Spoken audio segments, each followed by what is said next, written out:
Welcome to Cowgirl Up, the podcast dedicated to elevating your mindset.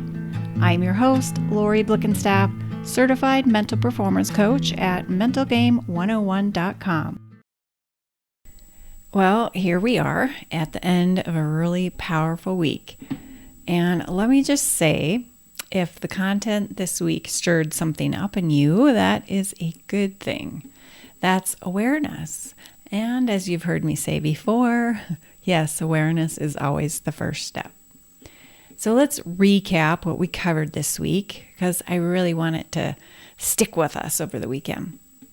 So Monday, we established that the ego is not arrogance. It's the false self that's constantly trying to protect our self-image, prove our worth, and earn approval. And that it wakes up somewhere in childhood when we stop playing freely and start performing for judgment. Then Tuesday, we met the ego fear outcome loop. You know, the pattern that fuses our identity with our results and turns the fear of failure into the fear of what failure says about us. This is the root of choking, burnout, and dreading the very sport we love. Then Wednesday, we talked about the two voices living inside all of us, the inner critic and the inner champion. We give the critic free rein while shutting the door on the champion. And we establish that nobody else is going to feed our inner champion for us, and it doesn't grow on its own. It's up to us. It's the work that we need to do. And you've got a lot of tools to do it.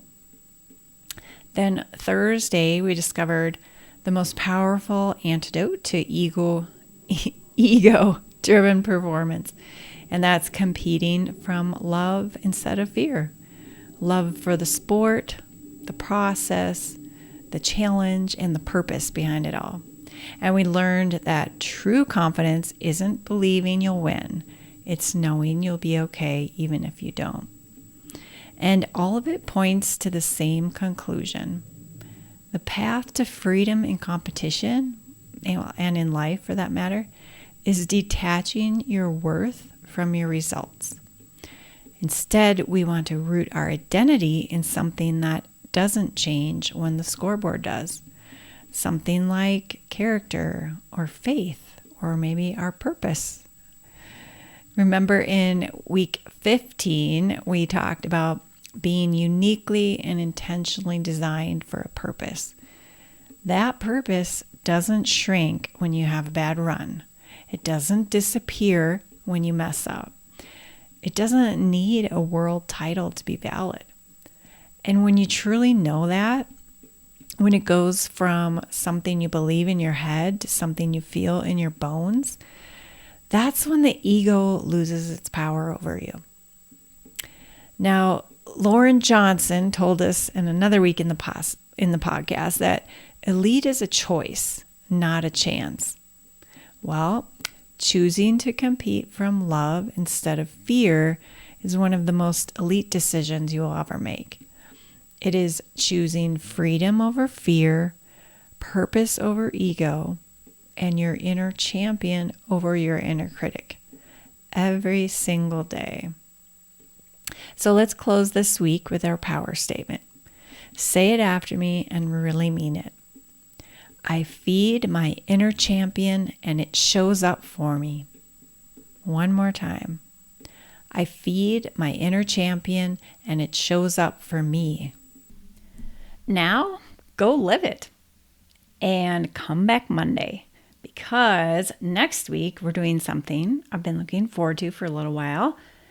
No heavy lifting, no deep dives, just stories.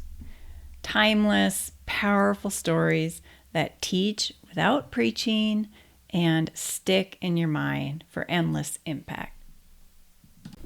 Thank you so much for tuning in today. If you have any questions, feedback, or comments, I'd love to hear from you. Email me at laurie@mentalgame101.com.